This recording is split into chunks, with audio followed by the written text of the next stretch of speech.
screams on a dark autumn night. As the seasons pass, the streets of Edinburgh take on a suitably autumnal appearance. The leaves now gone transform the cobbled streets to a steady flow of amber. The lights dim and the dark nights draw near, awaiting the changing of the clocks. The city streets pave the way to different locations, each with its own story to relay. The Royal Botanic Gardens sits in the Inverleith area, and without a doubt a treasured location. Its marvellous winding paths and substantial trees form the basis for an incredible story. In March 1966, Robert Ogilvie Campbell first encountered a representative from the world of nature, a faun in Edinburgh's Royal Botanical Gardens that led on to encounters with the mythical being known as Pan, the god of woodlands, countryside and nature forces. Crombie felt it was important to the future of humanity that belief in the nature spirits and their god Pan is re-established. His work is recounted in the books The Gentleman and the Faun and the Occult Diaries of R. Ogilvie Crombie, published some years later. The story of the 17 miniature coffins found beneath Arthur's Seat remains one of Edinburgh's strangest mysteries. Ever since they were found hidden inside a cave on the northeast slopes of the hill by a group of schoolboys in 1836, they have had the people of the capital scratching their heads. Inside each 95mm coffin was a little wooden figure, expertly carved and shaped, and wearing custom-made clothes which had been stitched especially for them.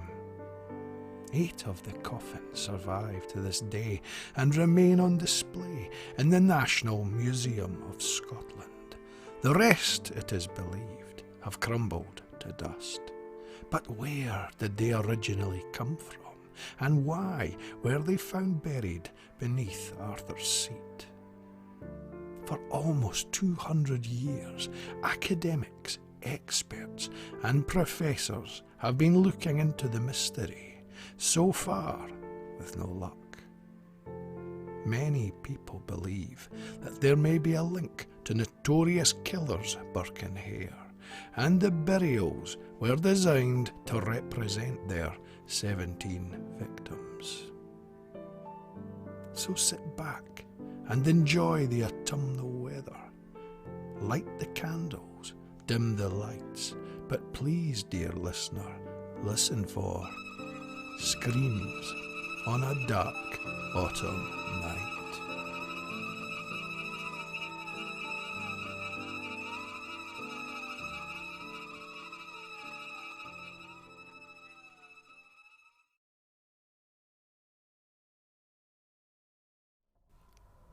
The night is dark, and the distant sound of traffic has ceased for the evening. The lights of cars in the distance are now long gone. The bus stop sits cloaked in the night sky's darkness, and there is nobody else around. From a distance, light appears and traverses the long and dark road. It is the last evening bus, and it is pulling over to take you home. You sigh with relief that you have managed to catch the final journey of the day.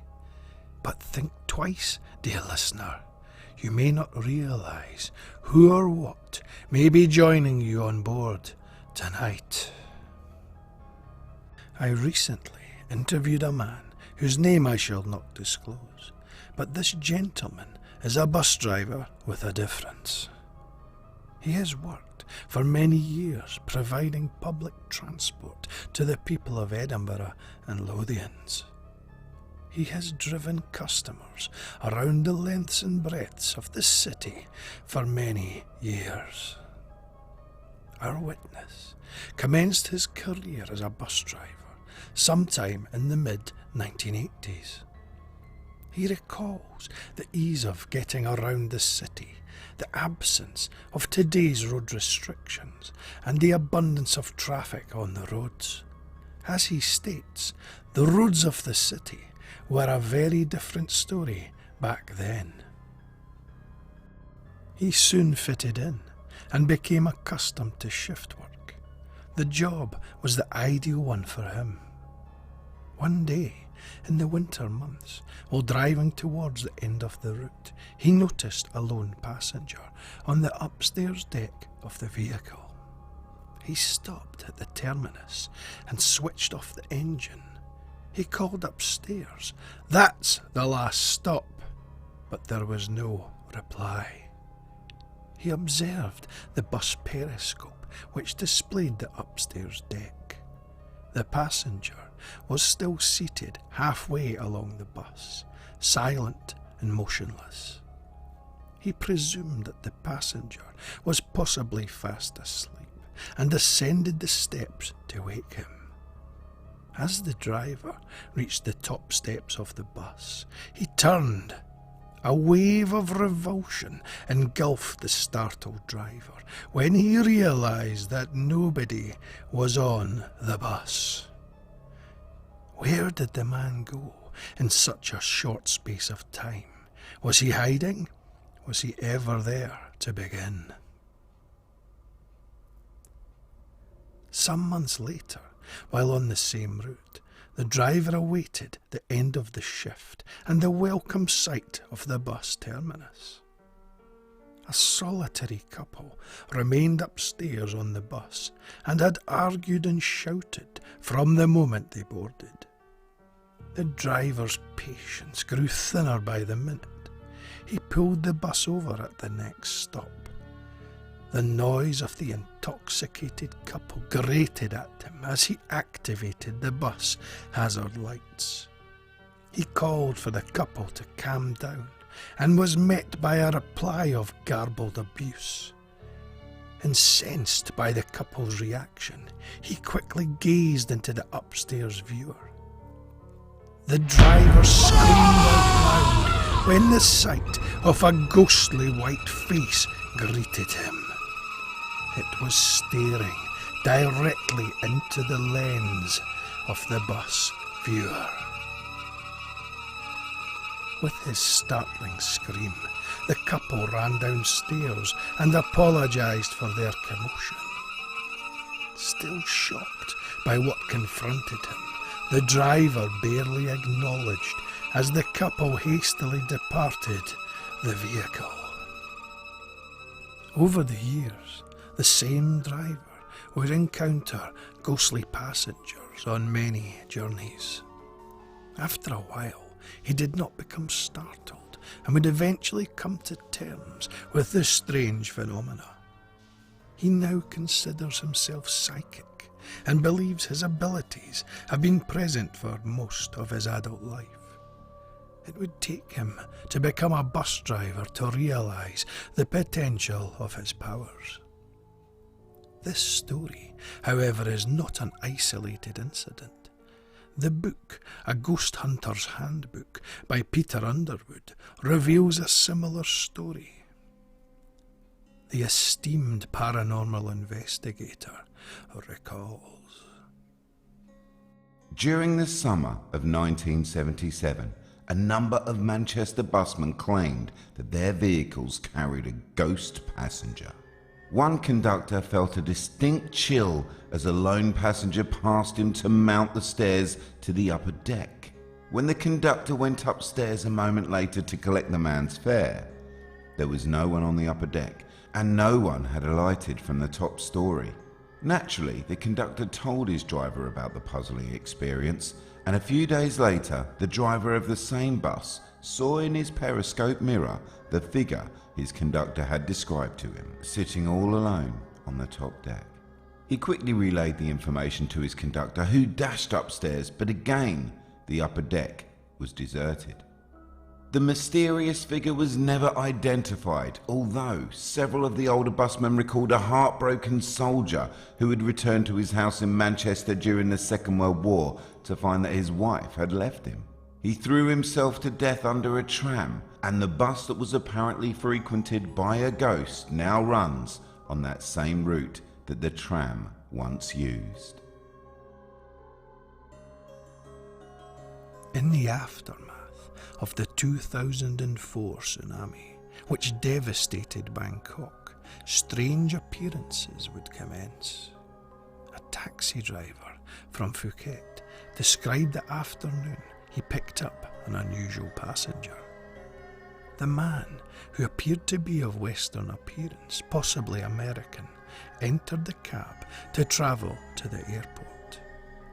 Upon reaching the airport, the shocked driver saw an empty back seat and nobody within the cab.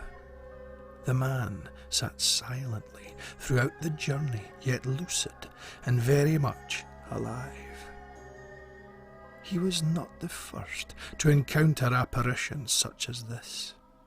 Many taxi drivers of the region have reported strange instances of passengers of Western appearance entering their cabs only to vanish upon arriving at the airport.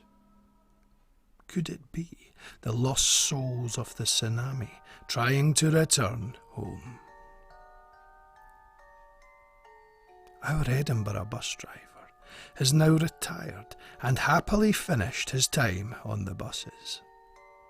I asked him if he had witnessed any unusual sightings since his retirement. He assured me that there had only been one instance of him boarding any creepy coaches.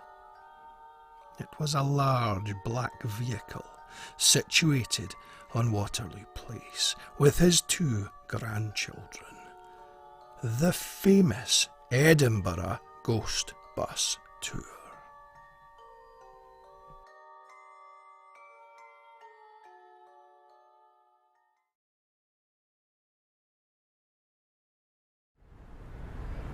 Welcome one and all.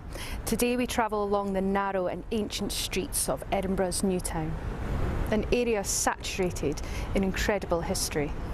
In today's story, we discover the tale of a former Newtown resident, one who may long since departed, but her legacy continues.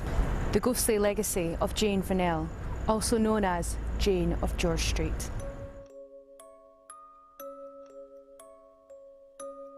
George Street sits above the famous Princes Street and runs from St Andrew's Square to the Edinburgh's West End. Constructed in 1767, the grand cobbled street is a perfect example of the city's magnificent Georgian architecture.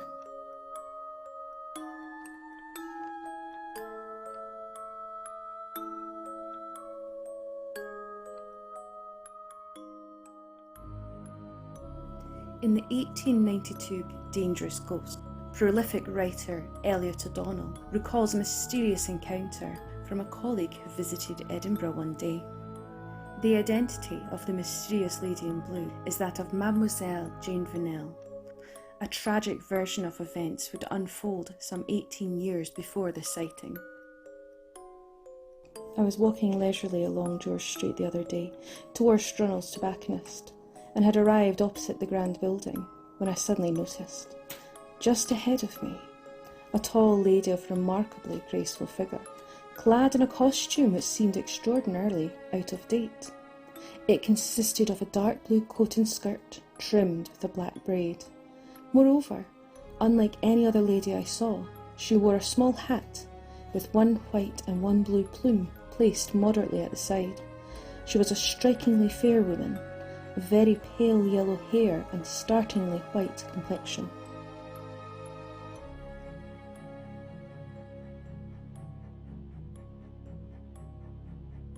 Passing her with rapid strides, I looked back, and as I did so, a cold chill ran through me. What I looked at was the face of the dead. I now observe that, as startling as she was, no one else had seemed to have noticed her. It happened a good many years ago, Miss Bosworth recalled, in answer to an advertisement I saw in one of the daily papers. I called on a Miss Jane Vanell, Mademoiselle Vanell, who ran a consumer's business in George Street, in the very building now occupied by the chemist. She was certainly no more than 6 feet ahead of me when she passed through the door, and I was even nearer than that to her. She entered the chemist shop and suddenly disappeared as she stood before the counter. I asked the shopkeeper if he could tell me anything about the lady who had just entered his shop, but he merely turned away and laughed. The business was for sale, and Miss Vanell requested a large sum for it. However, as her book showed a very satisfactory annual increase in receipts, and her clientele included a duchess and other society leaders, I considered the bargain a tolerably safe one. Exactly a month after I had taken over, I was greatly astonished to receive a visit from Miss Vanell. Her visits would continue daily over the following 6 weeks, with Miss Bosworth eventually resulting in legal action. Miss Vanell was then diagnosed and discovered that her mind had become entirely unhinged. It was confirmed that she was suffering from softening of the brain for some months. Does the tragic effigy of Mademoiselle James Vanell continue to walk the long path of George Street?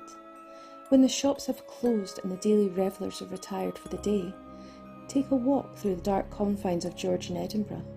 On a fine autumn night like this, you might even catch a glimpse in the shadows, a glimpse of Jane Vanell, Jane of George Street.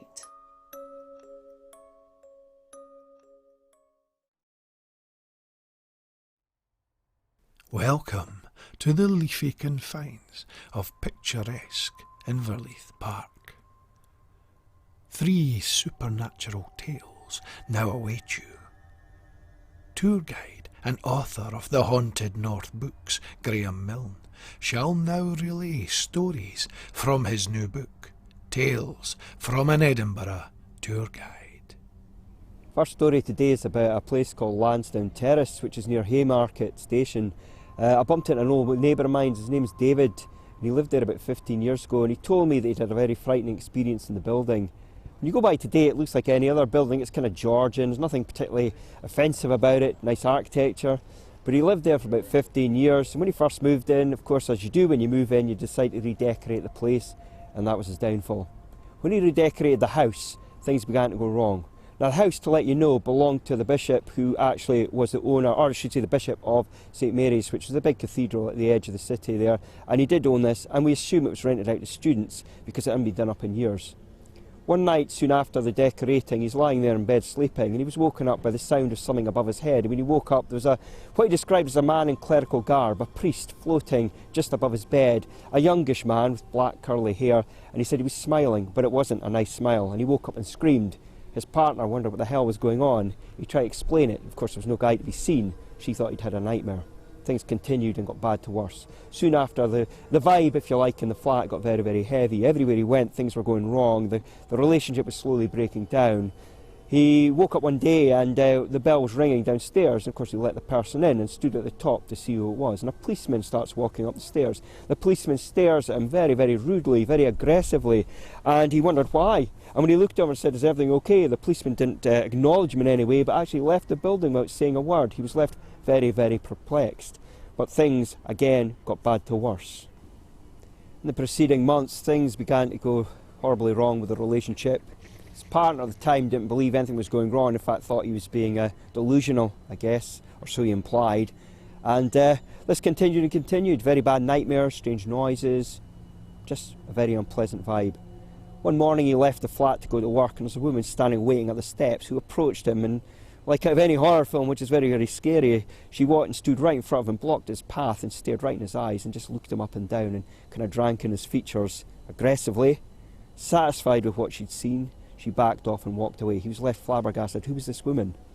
He felt, or he said to me afterwards, he thought she may have been a witch. He was convinced that there was something had gone on in that particular apartment which was associated with Satanism in some way. That's the vibe he got. And this all became very apparent soon after. When he woke up one night, probably the scariest thing that ever happened to him there was when he saw what he claimed to be a demonic entity. He said, "Don't laugh about this," but what he saw reminded me of a hideous giant prawn, legs waving in the dark, this horrible multi-limbed thing. Couldn't quite describe it. Terrified, He'd refused to sleep in the bedroom again. Soon after, the partnership dissolved and they moved out. He sold the apartment, of course. He wouldn't go back in the place. He was absolutely terrified. He did go back one occasion when the new person had moved in, the new owner, and spoke to him about the flat and how he was enjoying it and was it okay, kind of hoping to circumvent the story of ghosts. And the guy who bought it said, yeah, everything's fine, no problem, I'm loving it. So why him? Why was he picked on particularly? I don't know, he doesn't know. But for one thing for sure, he said for those months he lived there, it was probably the worst experience he's ever had. 15 years down the line, he's never forgotten a single moment of that horrible, horrible building. It's still there today, as a matter of fact.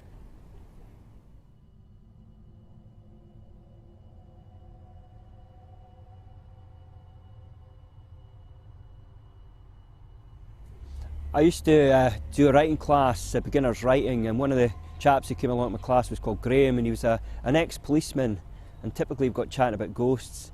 And he told me about something that happened to two of his colleagues in the mid-90s on the Royal Mile, which was great. One of these stories that's never ever got into the public domain yet, so for me I was super excited about it. In the 1990s, mid-1990s, it was a particularly snowy winter time, and there's these two officers, a male and female, patrolling down the Royal Mile very early in the morning. There wasn't a soul to be seen. The snow was described as being hanging off the railings, you know, hanging off doorsteps, I mean really, really deep. And they got to the Tron Church next to Nidri Street. And when they got to Tron Church, they noticed in the distance two boys standing wearing what they described as old-fashioned clothes, playing in the snow, throwing snow up in the air, smiling. But there was no sound coming from their mouths. And the two officers stood and they looked at the boys and looked at each other and, you know, decided what they'd seen together was what they'd seen, and then suddenly shouted and approached the boys to get their attention. What were they doing out at that time of the morning? The boys looked momentarily startled and bolted round the corner of Nidri Street, and the officers pursued them very, very quickly. So the policemen pursue the two boys who've now bolted round Nidri Street. And Nidri Street, as you're well aware, is probably described as one of Edinburgh's most haunted streets, if not Scotland's most haunted streets. So the policemen take flight after them and turn around the corner, and when they get there, there's no boys of any description. In fact, when they look at the snow, there's no footprints of any description. It's virginal snow. There's not been anybody walking on it at all. It was such a bad night. Terrified, actually, looking at each other to kind of work out what they'd seen, they decide then to go back to the station and report their findings, and were described as being actually terrified. But they went in, typically about 95% of their colleagues thought they were joking and it was a wind-up, wouldn't believe them, thought they were delusional. But Graham did. Graham was open-minded, and he said, yeah, afterwards, he talked about it for years. The story never changed. They saw the same thing. What they gained by making a fool of themselves. Anyway, every time they went back patrolling that area, I'm sure they were feeling somewhat anxious in case it was repeated. But typically, it never did. And who the boys are, well, we'll never know.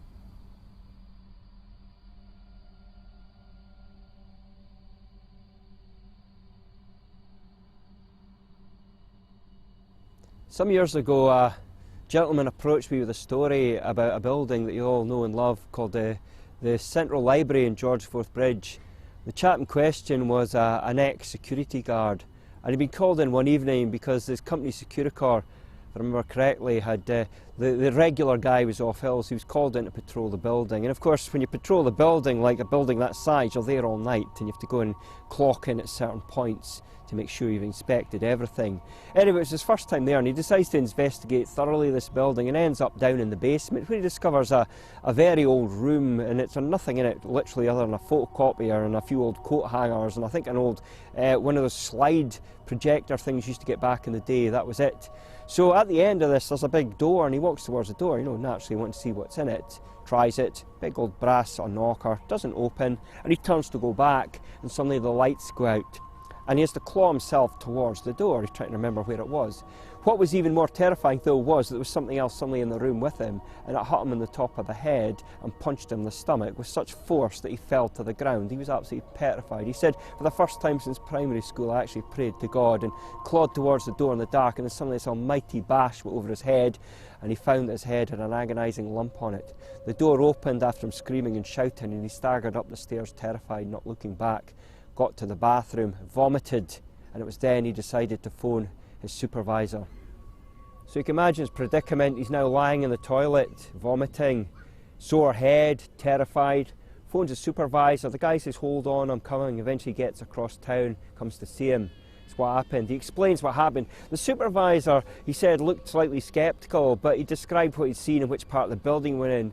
And the guy then turned around and said the magic words, believe it or not, the guy that normally does this route around never goes to that area because he thinks it's haunted. This wasn't much help for the guy, of course, and once he'd finished his shift for that night, which literally was at that moment, he never ever volunteered ever to go back to that building. It has a reputation of being haunted. There are stories connected to it, particularly on the first floor, but they're very, very vague. And having interviewed staff, or at least tried to speak to them recently, there was nobody forthcoming with anything particularly strong to that effect. So we must be content with that particular story. It's a good one, though, I think. I wouldn't like to have been in his position, though.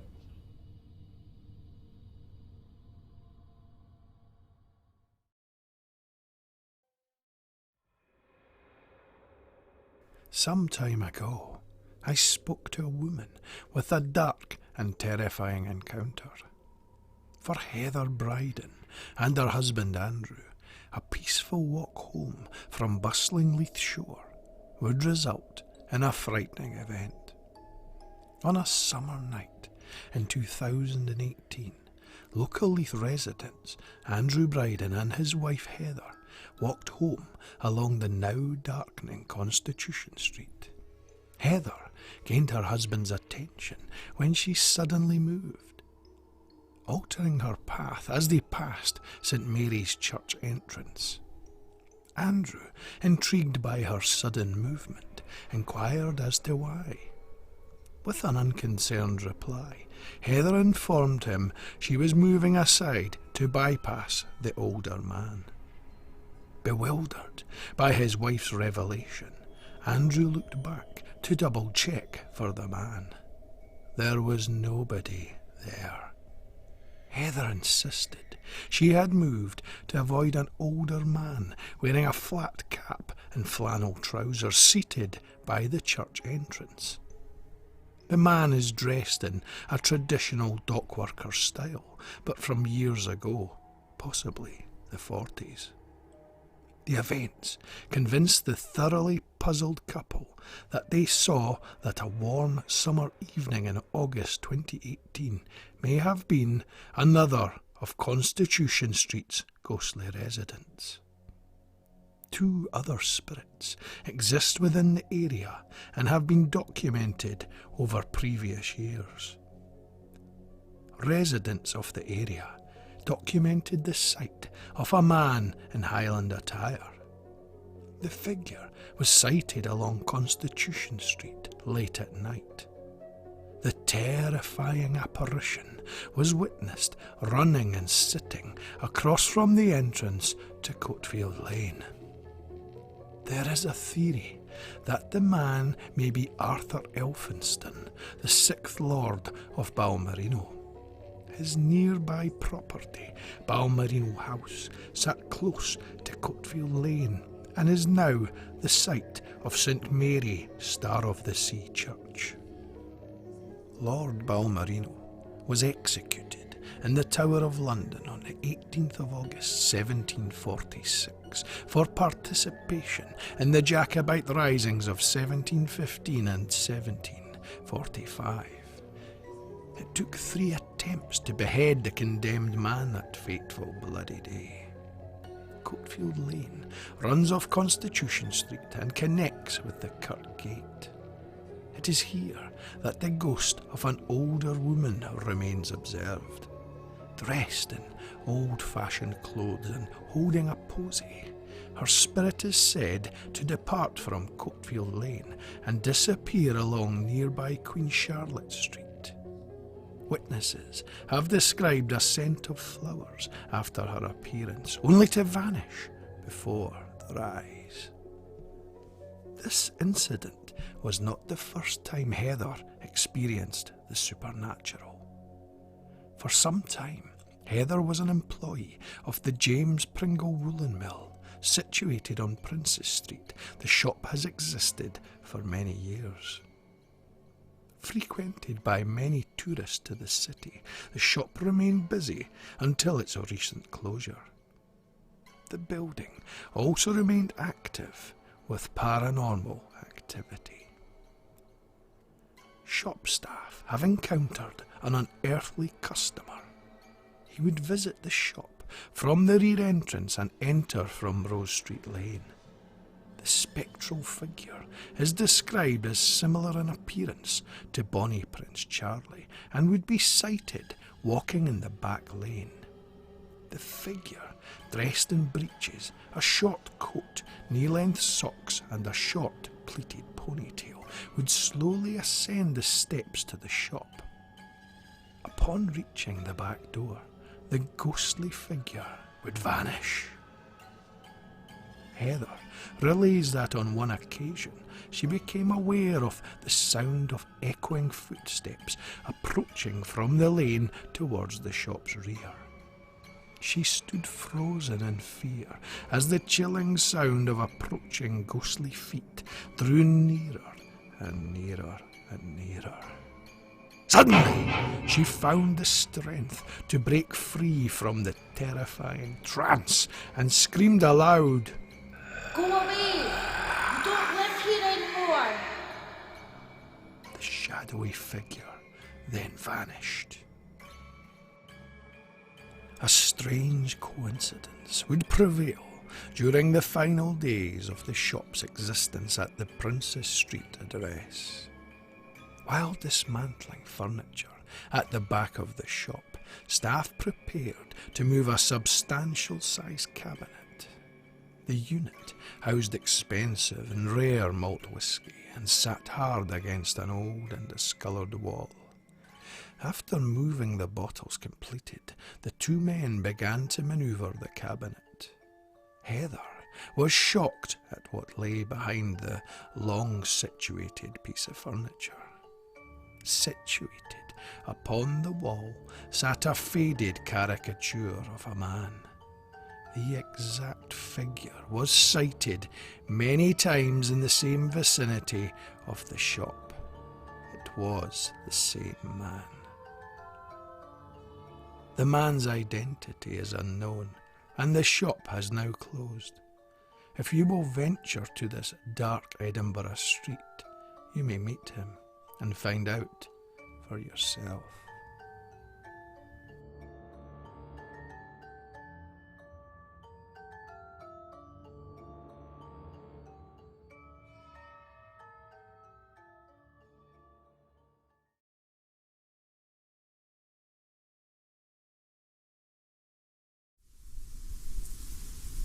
The nights are drawing in. The clocks have now since changed. You're walking late at night, and you notice something strange. A figure down an alley. You stand frozen, filled with fright. What walks beneath the shadows on this dark autumnal